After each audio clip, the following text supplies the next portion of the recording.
चरित्र पुढे ऐकायचंय. ज्यांच्या बाबतीमध्ये क्रांती झाली आहे ती विनाकारण झाली का?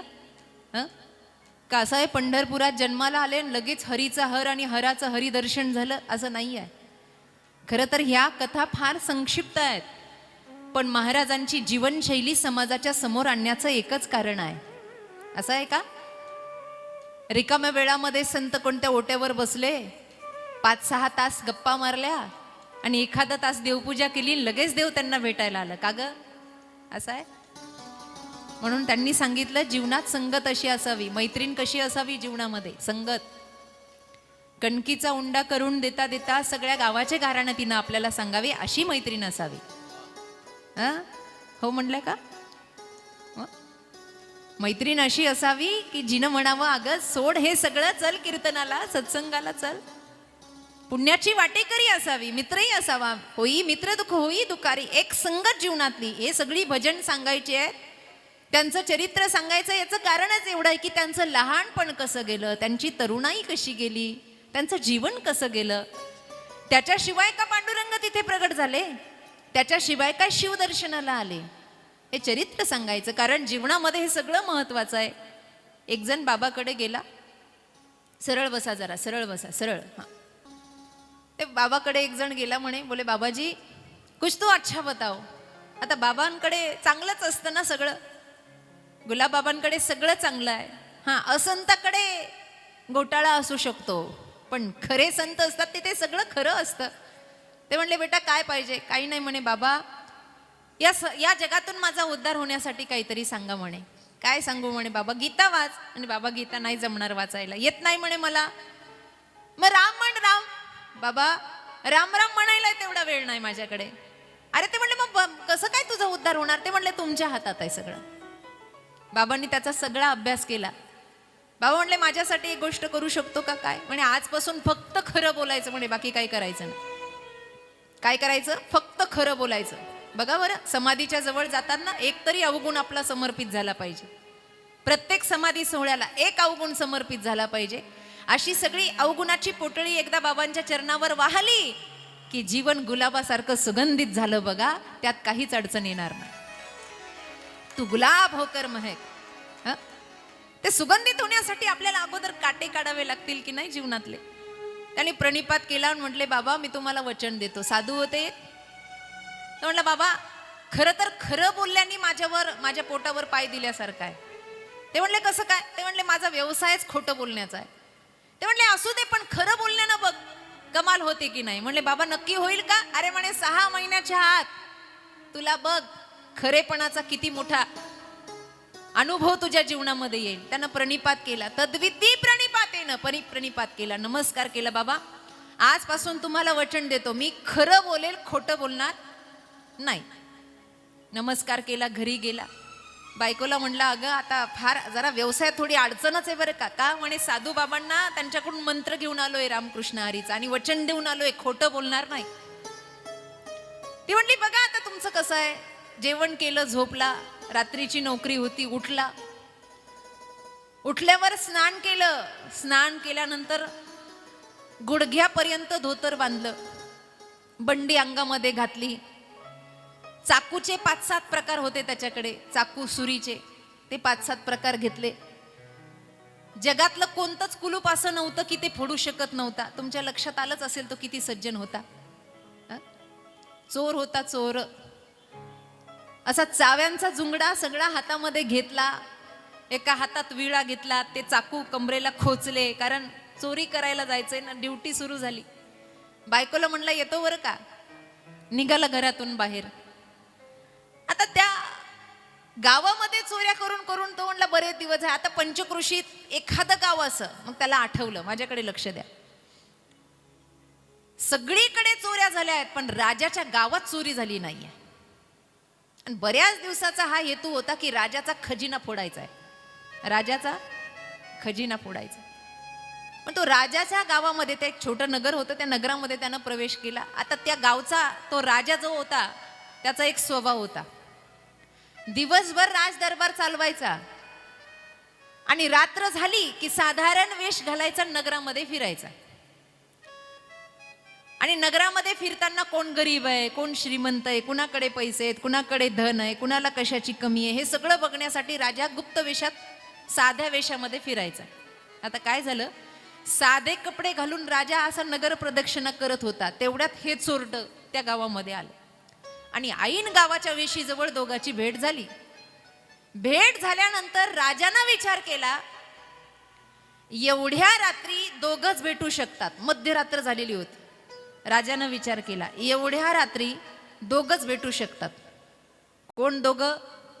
एक तर चोरी करणारा चोर, नाहीतर एकादशीचं भजन संपून घराकडे जाणारा वारकरी. राजा म्हणला, हा तर वारकऱ्याचा वेश नाहीये, अर्थातच हा चोर आहे, पण याला कळू द्यायचं नाही मी राजा आहे म्हणून. म्हणून राजानं त्याला आवाज दिला, ओ रामभाऊ इकडे या. रामभाऊ नाही ना बसलेली इथे, या. त्यानंही ओळखलं. अरे म्हणला, हे पण आपल्यासारखं दिसतंय, कारण अर्ध्या रात्री त्यालाही माहिती होतं अर्ध्या रात्री चोराशिवाय कोणी फिरत नाही. तोही जवळ गेला, दोघांची भेट झाली. राजानं त्याला विचारलं, वेशावरून तर तुम्ही चोर दिसता. राजा स्पष्टवादी होता. मग काय खरंच तुम्ही चोर आहेत का? त्याला पटकन आठवलं, आपल्या गुरु महाराजांना आपण वचन दिलेलं आहे खोटं बोलायचं. तो स्पष्ट बोलला, हो महाराज, चोर आहे मी, चोर, जातीवंत चोर आहे, साधा सुद्धा नाही. राजाला एवढा आनंद झाला, काय माझं राज्य भाग्यवान आहे, माझ्या राज्यात चोर सुद्धा खरं बोलतात. राजा म्हणला, काय नशीब आहे, चोर सुद्धा खरं बोलतात. खरंच अहो, खरंच चोर आहे, हे बघा सगळं साहित्य माझ्याकडे. मग त्यानं विचारलं, तुम्ही? राजा म्हणला, मी तुमच्यासारखाच. राजा म्हणला, ओळख कशाला दाखवायची आपली, मी तुमच्यासारखा. तो म्हणला, वा जमलं, पहिल्यांदाच या गावात आलो म्हणे, राजाची तिजोरी फोडायची आहे. राजाच्या डोळ्यात चमक निर्माण झाली, वा अब आया मोठ पहाड के नीचे, राजाची तिजोरी फोडायची. मग राजा म्हणला, का रे, तुला राजाची तिजोरी माहिती आहे का? तो म्हणला, नाही ना, तिथे तर माझं गोड पाणी प्यायला लागलं, मला काही माहिती नाही. तुम्ही महाराज हे कळालं दादा? तो म्हणला, मी या गावातला आहे, राजा तिजोरी कुठे ठेवतोय मला सगळं माहितीये, पण तिजोरी काही मला फोडता येत नाही. तो म्हणला, मी आहे ना, भल्या भल्या तिजोऱ्या मी फोडलेल्या आहेत. म्हणला, तुम्ही फक्त रस्ता दाखवा. गुप्त वेशातला राजा म्हणला, मी सगळं तुम्हाला दाखवतो, पण मला फळ काय मिळणार? त्यानं सांगितलं, वाटून घेऊ, आज काय मिळेल ना, अर्ध तुम्हाला अर्ध मला. ठरलं? ठरलं. राजानं त्या चोराला मागच्या दरवाज्यानं बरोबर नेलं आणि नेल्यानंतर, या दिशेला तिजोरी आहे म्हणे, मी दारातच थांबतो, कुणी आलं की पटकन तुम्हाला सांगतो, तुम्ही तिजोरी फोडायला जा. त्यानं आपलं ते सगळं साहित्य घेतलं. खरा बोलणारा राजा साधा माणूस म्हणून दारात उभा आहे आणि खरा चोर तिजोरी फोडायला गेला. फोडली व तिजोरी. फोडल्याबरोबर अगोदर सगळे दागदागिने वरती होते, त्यानं सावरत सावरत आतमध्ये काय आहे म्हणून बघण्याचा ध्यास घेतला.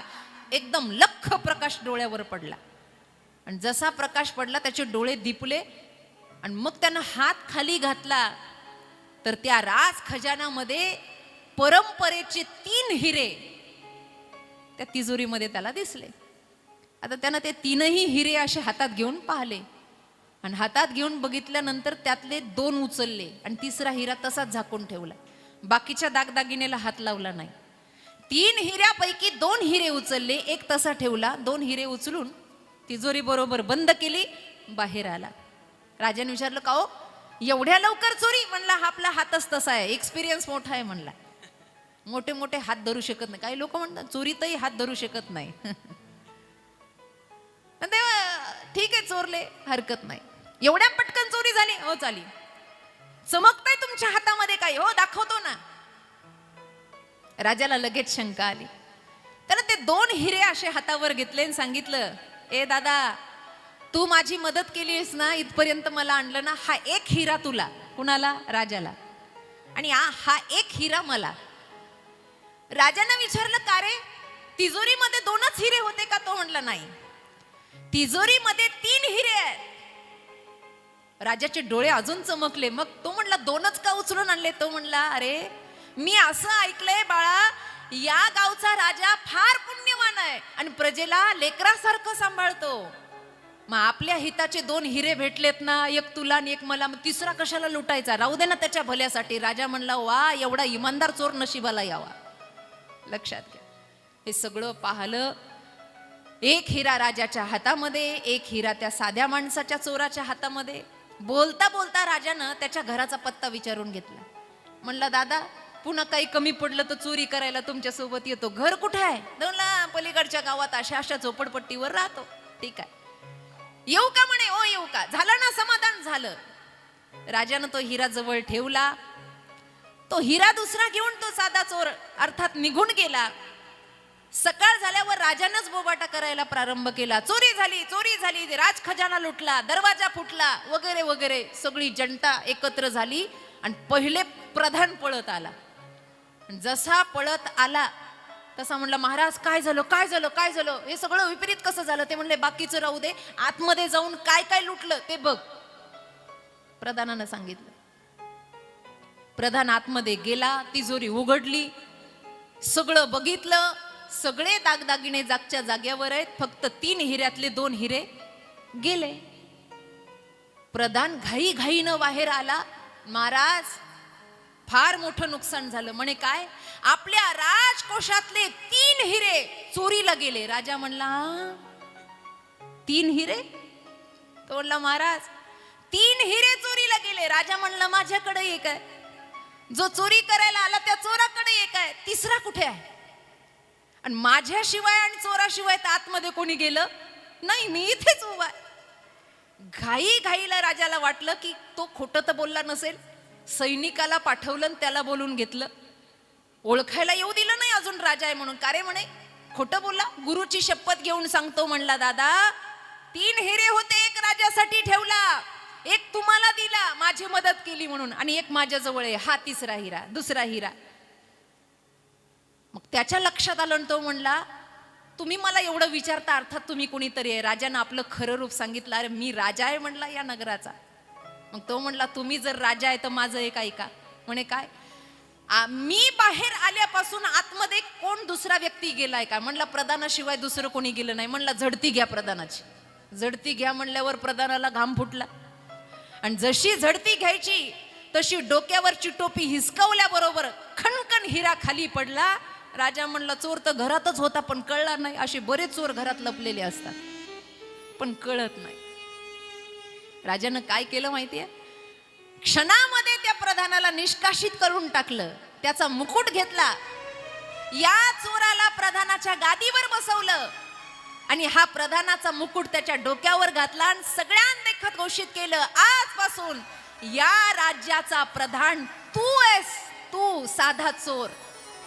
हे सगळं झाल्यावर चोर उठला, डोक्यावरची पगडी काढली, डोळ्यात पाणी आलं त्याच्या, आणि त्यांनी ती पगडी, तो मुकुट राजाच्या पायावर ठेवला आणि म्हणला, महाराज मला आता हे सगळं काही नको, मी चाललो माझ्या गुरुच्या सेवेमध्ये. म्हणे, का?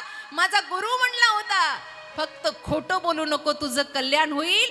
एक ऐकलं तर मला प्रधानाचं पद मिळालं, जर सारं जीवन अर्पण केलं तर मला देव भेटणार नाही का? बोला, मी देवाच्या सानिध्यात राहिलो, मला नको हा खोट्याचा बाजार.